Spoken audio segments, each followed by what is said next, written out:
안녕하세요. 오늘도 사연살롱을 찾아주셔서 감사합니다. 내년에 70을 앞둔 할머니입니다. 재작년에 남편을 먼저 떠나보냈어요. 갓 20살이 되었을 때 남편과 결혼했던 저는 남편이 세상을 떠나고 그렇게 허전할 수가 없었어요. 그렇다고 사이가 아주 많이 좋았던 부분은 아니었는데 그래도 남편은 남편이었는지 혼자가 되고 보니 남편에 대한 그리움도 생기고 가끔은 너무 보고 싶다는 생각도 드네요. 남편은 워낙에 먹는 것도 그렇고 건강관리에 신경을 많이 쓰던 사람이었어요. 그래서 틀림없이 저보다 오래 살 거라고 생각했는데 인생사는 정말 아무도 예측할 수가 없는가 봅니다. 대개 제 나이쯤 되는 사람이라면 누구든 경험이라면 적지 않을 거예요. 시간이라는 게 무시할 수가 없잖아요. 저도 이 나이가 될 때까지 온갖 별의별 일을 다 겪었는데요. 사실 저는 남들에게 털어놓을 수 없는 속사정이 있어요. 차마 남들에게 이야기할 수가 없었죠. 그래서 그 이야기를 이번 기회에 한번 해보려 합니다. 저는 19살에 아버지의 뜻에 따라 남편과 결혼을 했어요. 물론 지금은 상상도 할 수 없는 일이지만 그때는 저와 같이 남편 얼굴도 모르고 시집가는 여자들이 많았어요.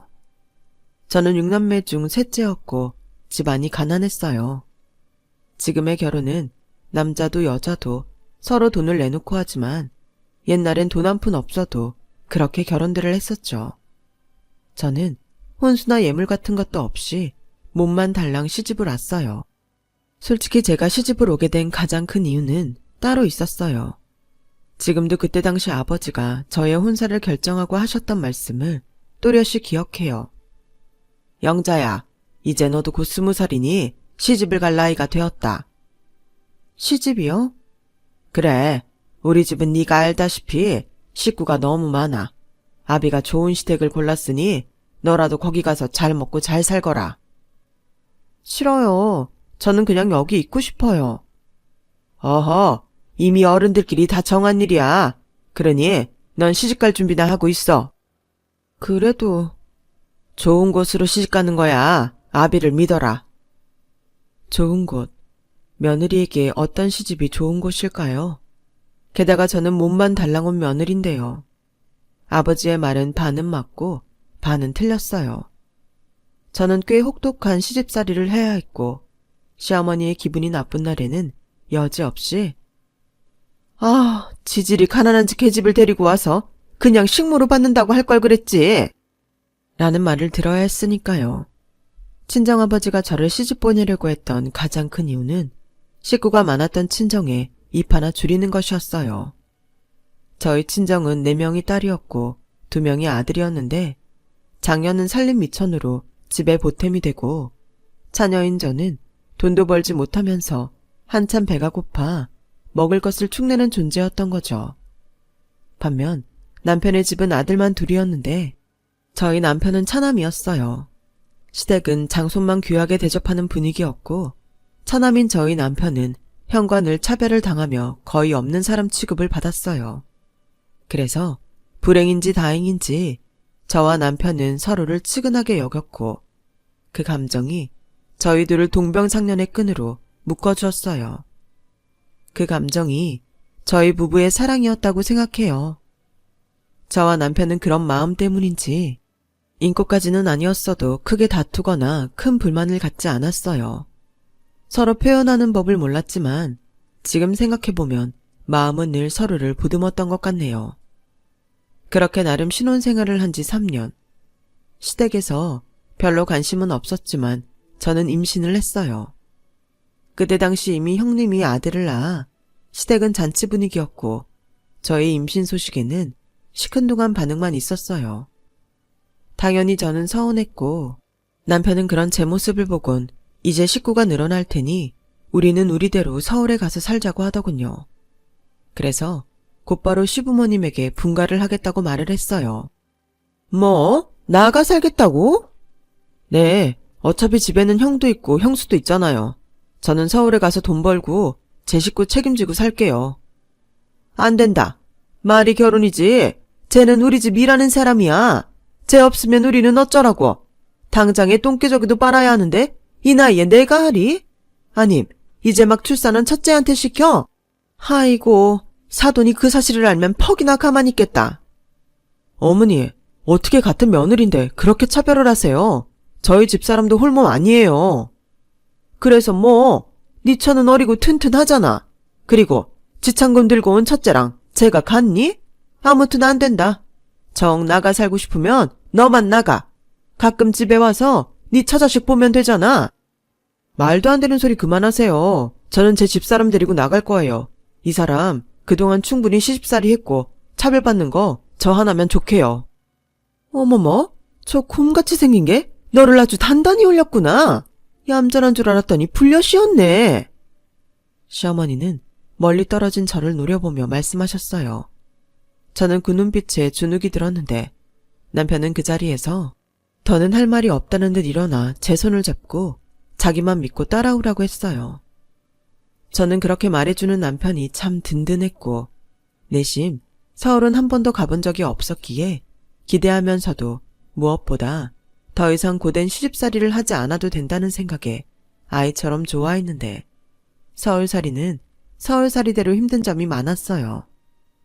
남편은 동대문 시장에서 물건을 떼다가 동네 시장 상가에 떼온 물건들을 파는 일을 했어요. 처음에는 돈을 버는 것이 아니라 가지고 있는 돈을 까먹기도 했고 저는 임신을 한 몸이었지만 손을 놓고 있을 수가 없어서 새벽에 김밥을 말아 지하철역 앞에서 팔기도 했어요. 가끔은 만두를 빚어 팔기도 했고요. 그래도 그때는 너도 나도 힘들었던 시기라 그렇게 고생하면서도 딱히 불행하다는 생각은 하지 않았는데요. 오히려 지금 생각해보면 몸은 힘들었어도 마음이 가장 행복하던 때였죠. 저와 남편은 주말에도 쉬지 않았어요. 그럼 언제 쉬냐고 생각할 수도 있는데 그때 저희 부부는 아이를 낳고 키우려면 무조건 돈을 벌어야 한다는 마음밖에는 없었어요. 서울만 오면 큰 돈을 벌 줄 알았는데 서울은 오히려 삭막하고 차가운 곳이었어요. 그래서 저와 남편은 서로를 아주 많이 의지했고 함께 잘 살자는 꿈을 꿨었죠. 그리고 저의 출산일이 다가왔어요. 예정일보다 조금 일찍 산통을 느낀 저는 병원 가는 돈이 아까워 집에 산파를 불렀고 집에서 건강한 아들을 낳았는데요. 출산 과정은 꽤 힘들었어요. 저는 아이를 낳고 기진맥진한 가운데 이래서 그 옛날에는 아이 낳다 죽는 여자가 많았다고 했구나 라는 것을 깨달았고 힘들게 죽을 고생을 하며 낳은 아들을 저희 부부는 참 끔찍이도 아꼈어요. 넉넉하지 않은 살림에도 아이들이 먹을 것과 사용할 모든 물건은 그래도 좋은 것으로 하려고 했고 저는 출산과 육아로 더 이상 일을 하지 못했지만 가장의 책임감으로 남편은 더욱 열심히 일을 해주었어요. 비록 새벽부터 일을 나가 밤 늦게나 돼야 퇴근하는 신세였지만 저는 남편이 저와 아들을 위해 죽기 살기로 노력한다는 것을 충분히 느낄 수 있었고 고맙고 미안한 마음에 늘 정성껏 소박하지만 야식을 챙겨두곤 했어요. 그 시간이 부부가 유일하게 마음 편하게 이야기를 나눌 수 있던 시간이었죠. 그렇게 노력하며 열심히 살아오던 저희 부부는 아들이 초등학교 3학년이 되었을 즈음 드디어 내 집 장만에 성공할 수 있었습니다. 그리 큰 집은 아니었지만 서울의 우리 가족, 더 이상 남의 눈치 보지 않고 이사 걱정하지 않을 우리 집이 생겼다는 기쁨에 얼마나 행복했는지 몰라요. 그동안 이 행복을 느끼기 위해 그런 고생들을 했었나 참 뿌듯한 순간이었죠. 여보, 그동안 고생 많았어. 고생은요, 당신이 더 고생했지. 고마워요. 내가 무슨 복이 이렇게나 많나 싶어요. 나야말로 고맙지. 당신이 알뜰살뜰하게 살아줘서 내가 이런 집을 가져보네. 엄마, 여기 진짜 우리 집이야? 우리 이제 진짜 이사 안 다녀도 돼? 그럼 여기 우식이 네 방도 있어. 아씨, 진짜? 나 짱 좋아. 나 학교 가서 자랑해도 돼? 신이 난 아들은 무슨 개구리 마냥 팔짝팔짝 뛰어다녔죠. 저희 부부는 그런 아들을 보며 또 우리 집을 보며 얼굴 가득 환한 미소를 지었어요. 그리고 평생 죽을 때까지 이 집을 떠나지 말자고 남편과 약속을 했는데 만약 저승사자가 저에게 딱 한 번 돌아가고 싶은 순간이 있냐고 묻는다면 저는 고민도 하지 않고 그때라고 말할 거예요. 아들은 그 집에서 초등학교는 물론이고 중학교, 고등학교, 대학교를 마쳤어요. 저와 남편은 아들이 필요하다고 하는 것엔 어떤 것도 아끼지 않았는데 어떤 부모가 그러지 않겠냐마는 저와 남편은 각자 집에서 애정이라는 것을 받고 자라지 못했기에 우리 아이만큼은 무한한 사랑과 관심을 주고 싶었어요. 그래서 갖고 싶다는 것, 먹고 싶다는 것, 그 밖에 하고 싶다는 것 등등 원하는 것이 있으면 거의 다 해주려고 했어요. 아들은 공부도 참 잘했어요. 크면서 딱히 속 썩이는 일도 없었고요. 그래서 저는 아들을 키우면서 잔소리를 하거나 큰 소리를 내본 적이 없었어요. 주변에선 저에게 무슨 복이냐며 부러워하기도 했는데 솔직히 어깨가 조금 으쓱하기도 했었죠. 아들은 대학은 물론이고 취직까지 남들이 가고 싶은 곳들로 수월하게 들어갔어요.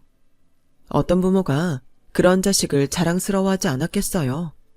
저는 아닌 척 하려 해도 입꼬리가 저절로 올라갔고 또 남들은 자식 걱정할지언정 저는 그럴 일은 없을 거라고 생각했어요.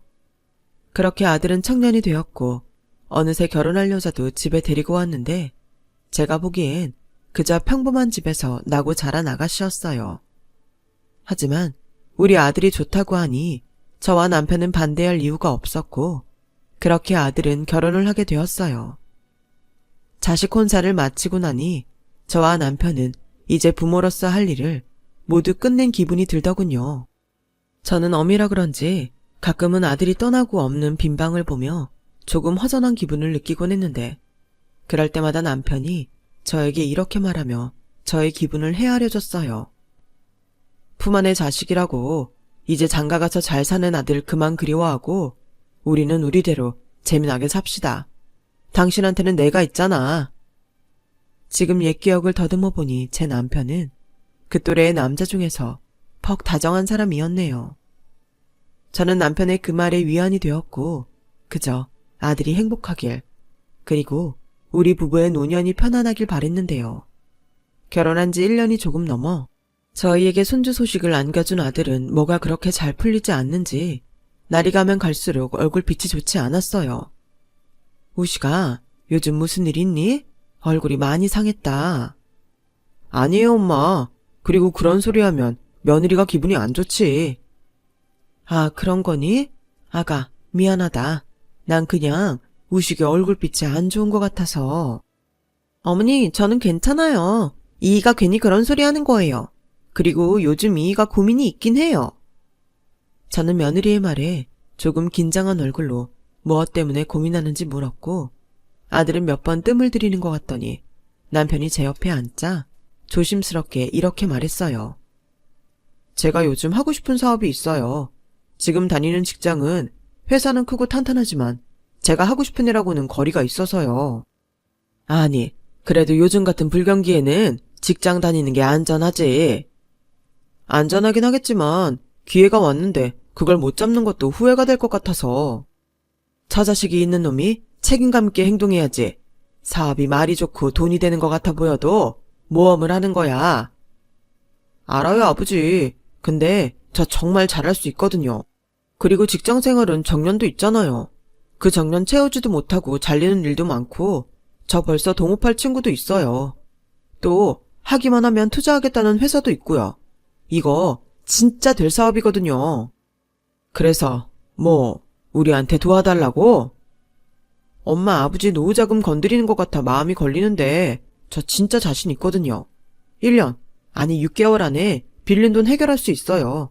저 이런 부탁 한 번도 해본 적 없잖아요.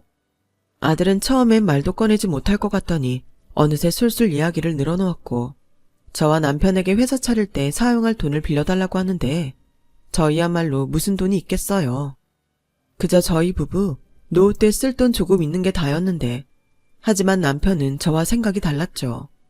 고민할 시간을 좀 달라고 하더니 그날 저녁 저에게 처음으로 부탁이라는 걸 하는 아들이니 가지고 있는 돈과 집담보로 대출을 받아 아들을 도와주자고 하더라고요. 그러다 잘 안 되면요. 지금 다니고 있는 직장도 너무 좋은 곳인데 그냥 설득해서 계속 회사에 다니게 하는 게 맞지 않을까요? 물론 위험 부담이 있지. 근데 젊잖아. 젊을 때 고생은 사서도 하잖아. 이미 마음은 사업에 있는데 직장 나가봐야 상사 눈밖에나 더 나겠어. 차라리 기회가 왔을 때 밀어주는 게 좋아. 나중에 부모 원망은 안 할 거잖아. 그래도 괜찮아. 예전처럼은 아니지만 아직 당신 남편 밥벌이 하잖아. 우리 하나밖에 없는 아들 뒤 한번 화끈하게 밀어줍시다. 저는 아들의 마음을 저보다 더 이해하는 듯 보이는 남편의 뜻에 따를 수밖에 없었어요. 불안한 마음은 여전히 남아 있었지만 남편의 말을 듣고 보니 일리가 있다고 생각되었으니까요. 결과적으로 남편의 판단은 옳았어요. 아들 역시 준비를 단단히 했는지 아들의 회사는 시작한 지 얼마 되지도 않았는데도 수익을 내기 시작했고 인력이 부족해 직원도 여럿 두면서 나름 사장님 티가 나기 시작했어요.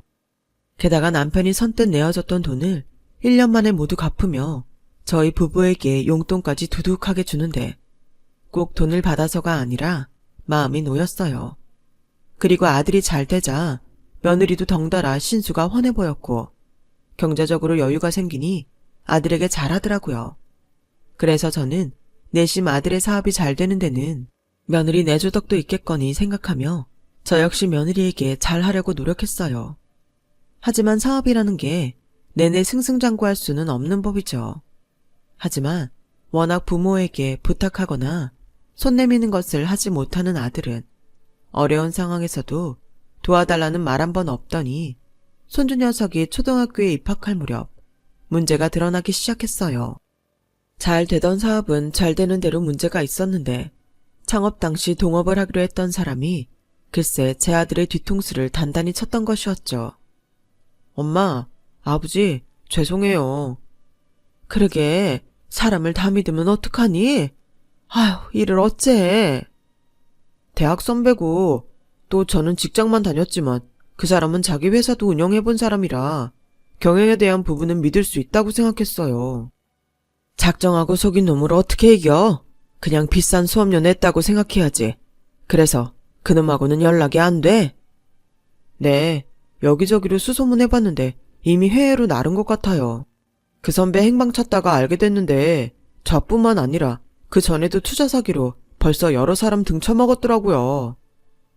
아들은 결국 회사를 정리하는 과정에 직원들 월급과 퇴직금, 그리고 계약된 거래처와 투자자들 돈을 해결하기 위해 그동안 모아놓은 개인 돈과 살던 아파트를 정리해야 한다고 했고 아들은 힘들게 어디 월세라도 얻게 저희 부부에게 돈을 빌려달라고 했어요.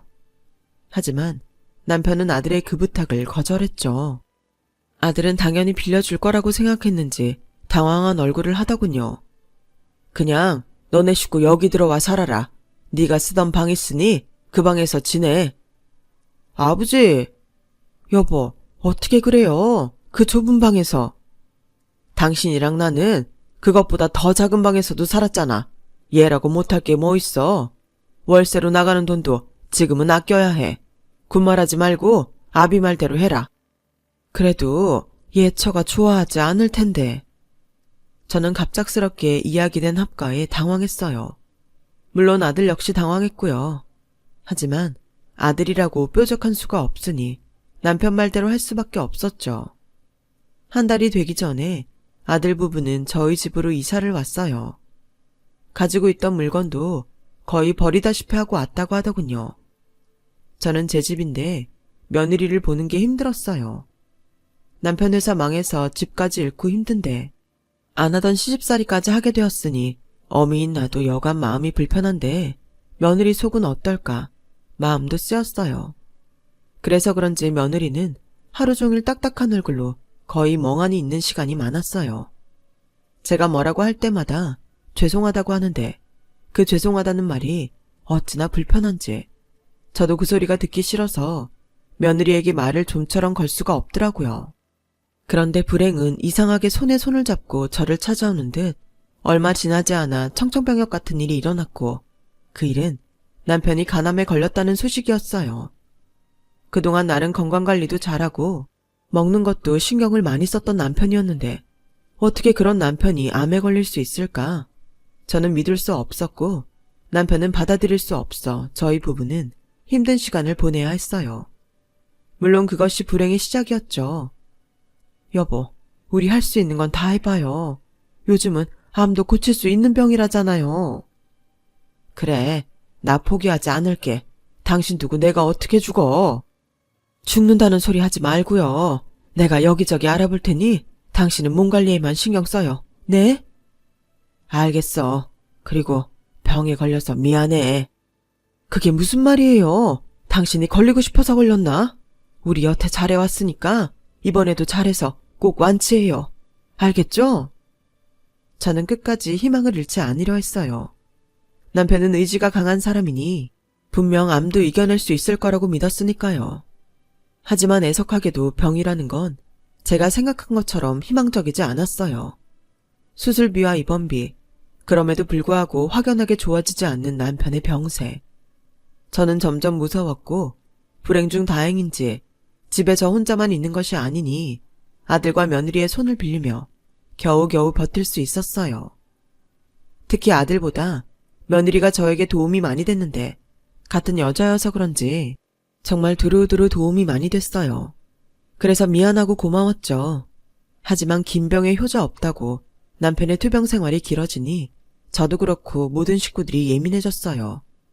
그런 가운데 벌써 몇 년째 시집살이를 하고 있던 며느리가 힘들게 꺼내는 말이라며 이런 소리를 하더군요. 저기 어머니, 정말 죄송한데 이번에 마지막이라고 생각하고 한 번만 더 그이 사업자금 대주시면 안 될까요?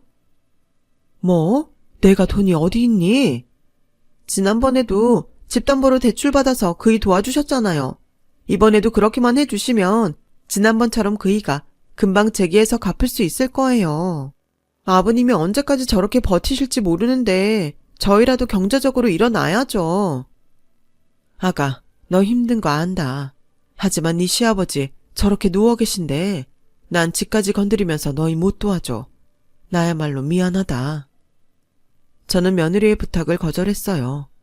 저희에게 남은 재산이라고는 집뿐이었는데 남편의 투병 생활이 언제 끝날 줄 알고 덥석 그 부탁을 들어줄 수 있겠어요. 며느리도 처음엔 섭섭하게 느끼겠지만 시간이 지나면 제 마음을 이해해 줄 거라고 믿었는데 사람의 마음이 모두 제 마음 같지는 않더군요. 남편은 그 뒤 1년을 더 버티지 못하고 세상을 떠났어요. 병원에서 임종을 맞이하고 곧장 장례식장에 빈소가 차려졌는데 오랜 시간 함께해온 남편이라 그런지 이제 더 이상 제 곁에 남편이 없다는 것이 실감이 나지 않았어요. 그래서 눈물도 나지 않았고 계속 병실에 남편이 누워있는 듯한 착각에 몇 번이고 남편이 쓰던 병실을 찾아갔더랬죠. 하지만 그곳에 남편이 있을 리가 없죠. 저는 아들과 며느리 그리고 문상객들 때문에 울지도 못하고 받아들이지도 못하고 힘든 시간을 보냈어요. 그렇게 장례를 마치고 남편이 없는 집으로 돌아와 비로소 저는 한참을 울었는데 그렇게 울고 지쳐 잠이 드니 남편이 꿈에 나타났어요. 살아생전 건강했던 그 모습으로요. 이봐, 뭘 그렇게 슬프게 울어? 우리 곧 하늘에서 만날 텐데 나 먼저 가 있을 테니 당신은 천천히 와. 당신한테는 아직 할 일이 있잖아. 우리 아들 다시 자리 잡을 수 있게 당신이 중심을 단단히 잡아. 그동안 부족한 나 때문에 많이 고생했네. 고마우이. 어찌나 생생한지 저는 분명 꿈을 꿨는데 남편을 만나 이야기를 나눈 듯한 그런 기분이 들었어요. 그리고 그래, 산 사람은 살아야지 라는 생각이 강하게 들었고 그 후로는 방에서 혼자 슬퍼 울지언정 아들과 며느리 보는 앞에서는 씩씩한 척 연기를 했어요. 그러자 아들이 저에게 아는 지인이 부산에서 사업을 시작한다며 가서 일을 좀 돕다가 오겠다고 하더군요. 사실 제 아버지 장례 치르고 제가 힘들어할까봐 선뜻 나서지 못했는데 꽤 큰 돈을 약속받아서 가고 싶다고 하더라고요. 저는 전에 며느리의 부탁을 거절한 것도 있고 해서 아들에게 흔쾌히 다녀오라고 말을 했어요. 제가 도와줄 수 없는데 돈 벌겠다는 아들의 발목을 잡을 수는 없잖아요. 어차피 집에 혼자 있는 것도 아니고요. 그래서 아들은 그 다음날 바로 KTX를 타고 부산으로 향했어요. 말로는 3달 정도 걸릴 것 같다고 하면서요. 그런데 아들이 부산으로 떠나고 저에겐 상상도 하지 못할 일이 벌어졌어요. 진짜 짜증나. 나 같은 남편도 죽었겠다. 아들 저렇게 빌빌거리는데 이 집 주고도 남았지. 아니면 팔아서 돈으로 주던가. 전에는 진짜 어렵게 부탁한 건데 딱 잘라서 안 된다고 하더라. 노인네가 안 그런 척하면서 욕심은 끝도 없다니까. 내가 사모님 소리 듣던 사람인데 나는 더 이상은 이렇게 못 살아. 위자료나 달라고 해서 이혼해야겠어. 저는 거실에서 며느리가 누군가와 통화하는 소리를 듣고 너무 놀라 온몸이 벌벌 떨렸어요. 우선 착한 줄로만 알았던 며느리의 다른 모습에 놀랐고 저에 대한 악담과 이혼을 하겠다는 소리에 정말 그 자리에 서 있을 힘도 없더라고요. 그래서 통화를 마치고 나온 며느리와 그 자리에서 딱 마주치고 말았어요. 어머니, 언제부터 거기 계셨어요? 설마 다 들으셨어요? 그래, 본의 아니게 다 들었다. 내가 그때 네 부탁 거절한 건 미안하게 생각해.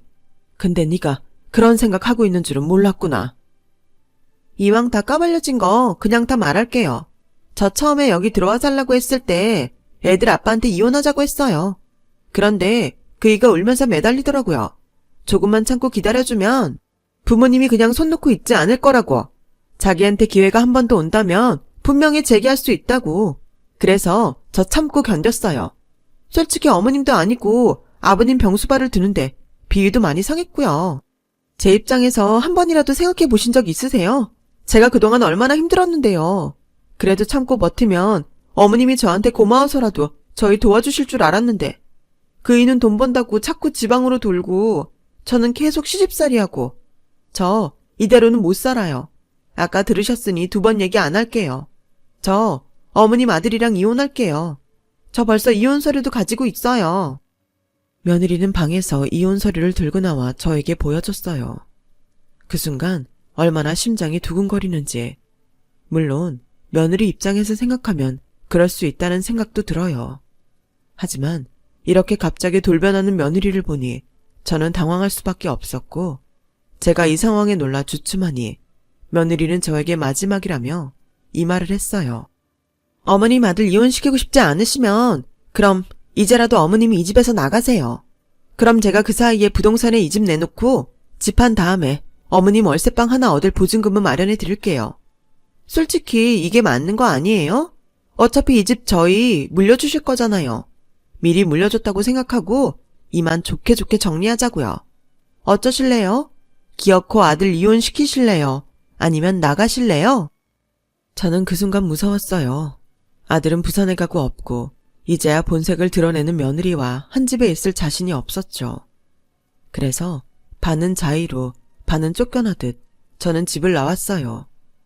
어떻게 마련하고 또 지켜온 집인데. 하지만 하나밖에 없는 아들 호랍이 만들 수는 없으니 어쩔 수 없다고 생각했어요. 저는 혼자고 아들 식구는 셋인데 제가 방 한 칸 얻어 나가는 게 맞는 것 같았고요. 며느리 말대로 어차피 저도 죽고 나면 이 집은 아들한테 줄 텐데 재기하고 싶어하는 아들을 도울 수 있다면 그것도 그것대로 괜찮다고 저는 스스로 합리화하며 단촐한 짐을 가지고 우선 급한 대로 모텔에 달방을 얻어 지내기 시작했어요. 그래서 저는 그 길로 혼자 나와 생활하게 되었고 첫날은 남편도 없이 쫓겨난 신세이다 보니 저의 말년이 초라하기 그지없어 울기도 많이 울며 떠난 지 얼마 되지 않은 남편을 그리워했네요. 그리고 다음 날부터는 가지고 온 짐을 하나하나 풀기 시작했고 솔직히 집을 나올 때 마음이 떨리고 급해서 짐을 대충 아무거나 챙겨서 이참에 짐 정리를 하려 짐을 풀어보는데 이제는 주인이 없는 남편의 물건들이 생각보다 많이 들어있었어요. 애써 마음을 다잡았는데 제 손으로 사서 입으라고 줬던 옷들과 남편의 손때가 묻은 물건들을 보니 저는 또다시 눈물을 흘릴 수밖에 없더군요. 이제는 누구 눈치 볼 것도 없으니 한참을 목 놓아 소리내서 울었어요. 그리고 마지막에 남편의 것으로 보이는 서류 가방이 보였는데 워낙 문서를 귀하게 생각한 남편이 따로 보관해두는 그 서류 가방임이 틀림없어 보였어요. 저는 남편이 어떤 문서들을 소중히 보관했는지 궁금하더라고요. 다시 남편과 마주한다는 설렘으로 서류 속 문서들을 하나하나 꺼내보기 시작했는데 그 안엔 예전에 자기가 월급 받던 봉투 그리고 저희 서울에 올라와 처음으로 얻었던 월세방 계약서까지 의미 있다고 생각나는 것들을 죄다 그 속에 넣어두었더라고요. 살림은 제가 했지만 이런 서류들 관리는 남편이 했다라는 것을 저는 그제야 알았어요. 주부로 산 세월이 얼만데 참 부끄럽더라고요. 그러다 웬 서류 봉투 같은 것이 마지막에 있었고 거기엔 또 뭐가 있을까? 얼굴에 미소를 띠며 그 안에 종이를 꺼내봤더니 그곳엔 의외의 물건이 들어있었어요. 저는 남편이 언제 이런 주식 같은 것을 했었나? 의아해하며 문서의 날짜를 보니 저희가 첫 집을 장만했을 그 시기였어요. 아니, 이 사람은 언제 이런 걸 사둔 거지? 저는 아무것도 몰랐기에 이미 없어진 회사는 아닐까 하는 생각으로 그 회사에 전화를 걸었어요. 그리고 정말 제 평생 가장 크게 놀라운 일이 벌어졌죠. 글쎄, 남편이 사두었던 주식이 30년 만에 몇십 배가 되었다는 거예요. 당시 얼마 되지 않은 돈으로 호기심으로 해본 것 같았는데 그 주식은 10억 가까운 돈이 되어 있었어요. 10억이라니 제 평생 한 번도 만져보지 못한 액수에 저는 내가 아직 꿈을 꾸고 있나? 하는 착각을 했었고 저는 남편의 주식을 배우자라는 이름으로 양도받을 수 있게 되었어요. 지금 생각해도 참 놀라운 일이에요. 며느리에게 너무하다며 쫓겨났던 신세였는데 이렇게 큰 돈을 손에 넣다니.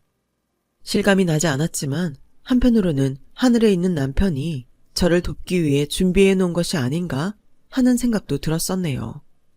그 정도로 큰 돈이면 저 한 몸 죽을 때까지 돈 걱정은 하지 않고 편하게 살 수 있는데 애미라는 게 뭔지 돈이 생기니 고생하는 아들이 가장 먼저 생각났어요.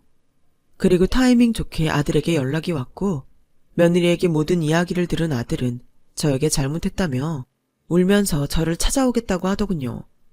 엄마, 나 이혼해도 돼. 내가 집에 와서 엄마 나갔다는 말 듣고 얼마나 놀랬는지 알아? 엄마, 죄송해요. 엄마 지금 어디 있어요? 제가 당장 모시러 갈게요. 저는 내심 그래도 우리 아들은 어미인 나를 버리진 않는구나 하며 마음이 풀렸어요. 하지만 그렇다고 아들 손에 집에 바로 들어갈 수는 없는 노릇이고 저는 아들의 이혼을 바라지는 않았기에 이렇게 말을 했죠. 아니야, 내가 미안해서 내 발로 나왔어. 네 처 충분히 그럴 수 있다. 아니야, 사람이 어떻게 그래? 나가려면 우리가 나가야지. 내가 그러려고 그 고생하면서 돈을 번 건데 이젠 내가 아버지 대신이잖아. 네 처도 너 힘들게 일하는 게 속상해서 그런 거야. 너는 너 생각만 해? 애 생각도 해야지. 엄마는 괜찮아. 그래서 뭐? 엄마 진짜 이대로 나가서 사시게? 나보고 그런 불효자가 되라는 거야? 난 싫어. 내가 무슨 눈치로 엄마 내쫓고 이 집에서 살아? 엄마가 진짜 나를 위하는 거면 지금 당장 집으로 와요. 아니면 내가 모시러 갈게요. 저는 아들의 애원으로 하는 수 없이 집으로 들어갔어요. 그러자 며느리는 이미 아들과 한바탕 했는지 저를 죽일 듯 노려봤죠. 아무래도 자기보다 늙은 내가 만만한지 전에도 한번 보여줬던 이혼 서류를 또 꺼내 제 앞에 던져놓더군요. 어머님, 저 진짜 이혼해요. 설마 제가 쇼한다고 생각하신 건 아니죠? 저희 부부는 어머님 때문에 이혼하는 거예요. 뭐? 당신 지금 그게 할 소리야. 당신이 이혼하고 싶은 거잖아. 나도 힘들어서 그래. 그럼 나보고 평생 당신 어머니 모시고 살라고? 아니, 요즘은 오히려 혼자 사시겠다고들 한다고 하는데 이 집구석은 웃겨? 예, 너도 이 정도면 좀 지나치다. 아무리 힘들었다고 해도 사람이 이렇게 돌변하면 쓰겠니? 뭐래? 어머님이야 제가 있으면 편하겠죠. 근데요, 저 더는 싫어요. 솔직히 이 집도 낡고 인테리어도 오래돼서 살기 싫고 남의 일하면서 하루 벌어 하루 사는 이 사람도 창피해요. 요즘 애들 사이에 이런 가정 환경이 얼마나 중요한지 아세요? 그래, 네 마음 아주 잘 알았다. 그럼 이혼해. 근데 나도 니네들한테 한 가지 알려줄 게 있다. 솔직히 말할지 말지 고민 많이 했는데 악을 쓰는 너를 보니 내가 말을 안 할 수가 없어. 저는 남편의 주식을 양도받고 그걸 판 돈이 들어있는 통장을 며느리에게 보여줬어요. 며느리는 제 통장에 찍힌 10억 가까운 돈에 정말 두 눈이 튀어나올 것처럼 봤고 당황했는지 아무 말도 하지 못했어요. 저는 그러는 사이 다시 제 통장을 뺏듯이 가지고 왔죠.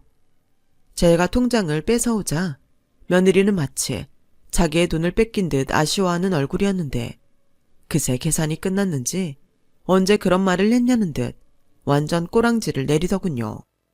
어머니, 죄송해요. 제가 나쁜 며느리예요.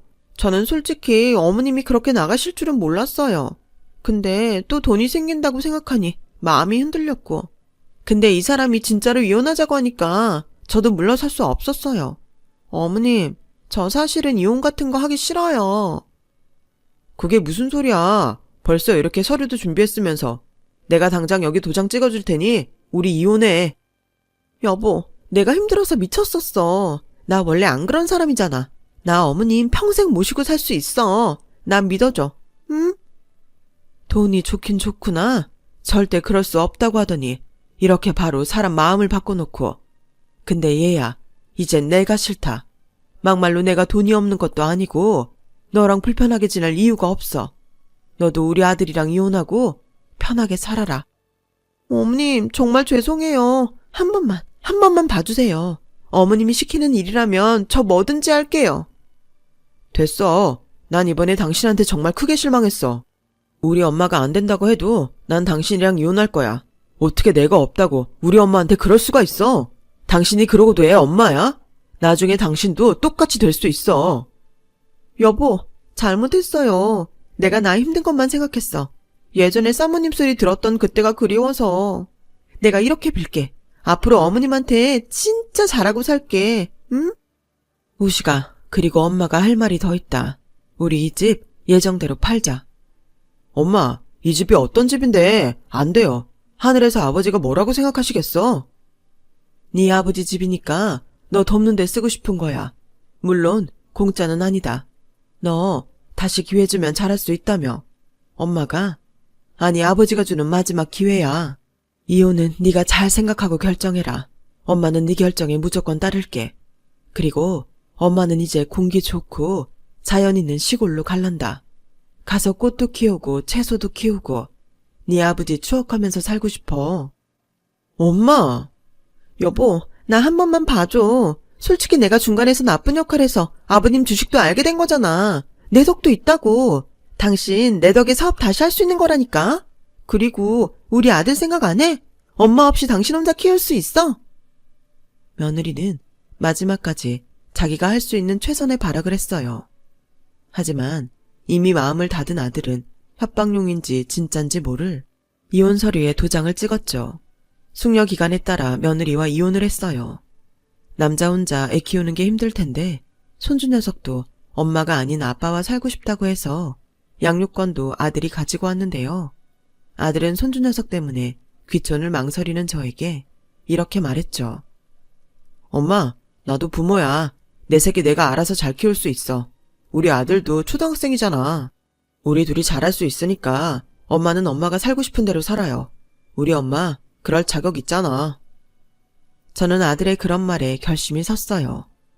그리고 빠른 시일에 정든 집을 정리했고 그 돈을 아들에게 사업 자금으로 빌려주고 서울에서 조금 떨어진 시골 마을에 귀촌을 했는데 의외로 시골에선 할 일도 많고 제 또래도 많아서 요즘은 몸도 마음도 바쁘고 즐거운 생활을 하고 있네요. 지금 아들은 다시 회사를 차렸어요. 뭐 아직은 시작하는 단계라 잘 될지 어떨지 알 수 없지만 남편이 그랬던 것처럼 저도 아들을 믿고 기다려보려고요. 비록 태어나서 남편을 만나기 전까지 누구의 관심도 받지 못했던 인생이었지만 그의 보상이라도 받듯 오랜 시간 남편의 사랑을 받았고 또 착한 아들까지 있으니 제 인생이 그렇게 나쁘지만은 않은 것 같아요. 역시 인생은 끝까지 살아봐야 아는 것 같네요. 지금까지 저의 이야기 끝까지 들어주셔서 고맙습니다. 건강하세요. 그리고 행복하세요. 만약 지금의 인생이 조금 힘들다면 그건 분명히 다음에 올 행운의 징조일 거예요. 부디 포기하지 말고 모두 행복해지시길 진심으로 바라겠습니다. 여러분, 사연 댓글에 응원과 현명한 조언 부탁드려요. 좋아요와 구독은 저에게 큰 힘이 됩니다. 오늘도 좋은 일 가득하세요.